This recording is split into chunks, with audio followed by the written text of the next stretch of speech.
Hey guys, what's going on? It's Hope Mama 77 and I am back.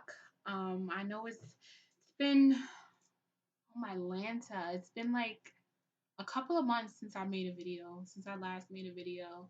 So I'm coming to you guys today with an update on my trying to conceive journey. And I'll be using the word journey now because it has literally become a journey at this point. I am on month 18 and I never ever would have even imagined that it would take this long or it would be this difficult. So I'm on month 18 and um before before um I even went in for certain tests, baseline tests, I wanted to do my best to um, lose weight and I wanted to do my best to um, just try on my own before I finally, rushed in and took medicine and things like that at a fertility clinic. Um, I did do a couple of rounds of Clomid, but you know, didn't work for me at all. I actually, when I took Clomid, actually made things worse for me. It kind of thinned out my lining and things like that.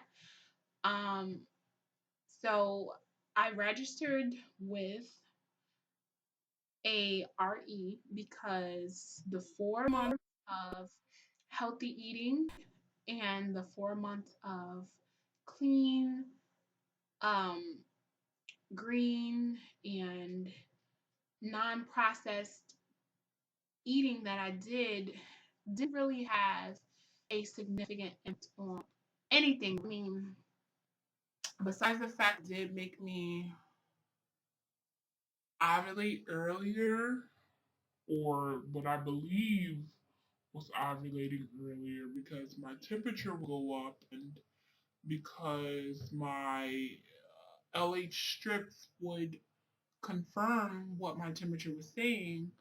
Um, on day 14 of the 4 months that I was eating clean, I was supposedly ovulating on every 14th day of my cycle. So, and then my periods were between 24 and 28 days. And when I incorporated sugar back into my diet, my periods became funny again. I had started having spotting again and things like that. So I know a lot of my issue has something to do with what I eat, which is good. That means I have some type of control over it. But I'm scheduled with my RE to go over baseline tests because we never really got an infertility diagnosis. We even before um even before we were given Clomid and everything like that, we were never diagnosed with infertility. No doctor ever said that anything was wrong with us. I never, besides the fact that I have PCOS, I was diagnosed with PCOS, but there are so many women out there who have PCOS who have children. So you get the gist of what I'm saying. My husband never got a sperm analysis. And I never asked him to get a sperm analysis because of the fact that I knew that I have PCOS. But like I said, so many women with PCOS have children. So I don't believe that PCOS can literally stop a pregnancy to the point where a woman can't have kids. And my, I do have a slight hormonal imbalance. My LH is elevated, and um, my LH is supposed to be 12.9. Before I started the healthy eating and everything like that, it was actually 14.9. So I'm like 2 points away from where I need to be, close to 3 points away from where I need to be, which is not that far, but even a slight hormonal imbalance can cause many issues, and I know and I understand that.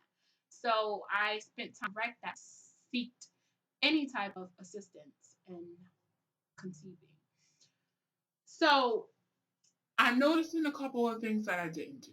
Number one, I didn't do a HSG test. And if you guys don't know what a HSG test is, it's when get your tubes checked and make sure there's no scarring, make sure there's no blockage. It's a dye test where they shoot the dye up and then it goes up in to your cervix and it's supposed to fall out of both tubes to show that there's no tubal blockage. So I'm scheduled for that. I don't have insurance. It's the worst. I have insurance. So everything for out of pocket. And the package that I'm getting is $500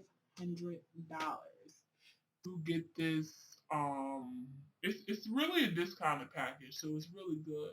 But it shows your baseline test um where they check your AMH, they check um they do a sperm analysis and they do a HSG to make sure the tubes are not blocked.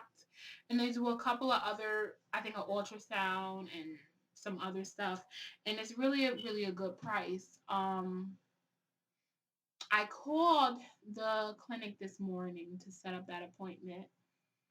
And recently, I just missed a period. So I'm waiting for it to come.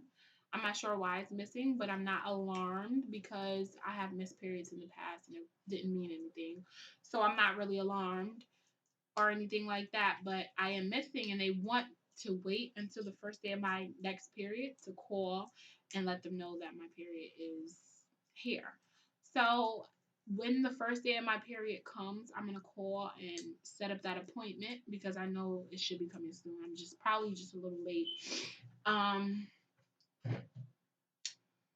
and I want to make a second video to tell you about that phone call and see what you guys think about that phone call because it was a couple of things going on that made me extremely uncomfortable with the facility that I'm going to in my local area. It made me so uncomfortable. And a lot of things were like, I don't get mad. Like, it takes a lot to get me mad. And this morning completely made me be upset. It made me blow up. Snow, can you stop, please? Oh, my cat is just like going wild. But, and this made me really mad because anytime, um, you're dealing with spending your hard earned cash anywhere and you have people who are A, unprofessional or B, very careless, it will make you literally upset. And that's what was happening to me this morning. It was literally making me upset the way that the facility was acting. And I'll make another video about that. But I just wanted to keep you posted on what I have been doing, what has been going on, and what my next steps are. So we're going to be checking for blockage. We're finally going to do the sperm analysis, even though I'm telling you guys, I really believe that my husband is perfect. Like, I don't think that he's so healthy and like he works out all the time and everything like that. So I really don't think he has an issue. But my friend was just saying, like, you never know and you always want to get it tested. The woman always blames herself and she shouldn't do that. So, um, we're going to take the steps for both of us to get tested and get checked to make sure everything is good with both of us. Because I've been doing everything in my power and doing so much natural stuff, and there has there hasn't really been any responses, and my period is very regular, so I don't often skip periods. The only time I skipped a period was when someone close to me passed away, and when um during finals time, and finals time just passed, so I have been extremely stressed out. I just finished my master's degree, so I'm excited about that. I'm cutting it close to 10 minutes already, so I'm gonna stop this and I'm gonna make a second video and just stay tuned.